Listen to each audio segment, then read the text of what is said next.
Do you always use very good words in your conversation? No, it's not wrong. But instead of it, you can use some smart words. For example, don't say very good, say excellent.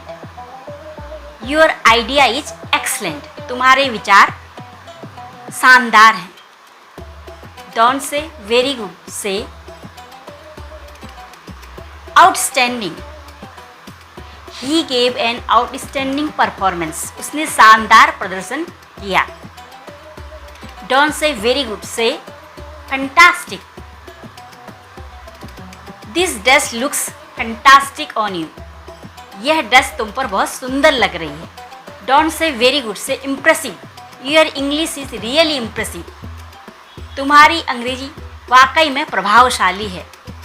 इसी तरह के शानदार words सीखने के लिए subscribe कीजिए बीना English पाठशाला को. Thank you for watching.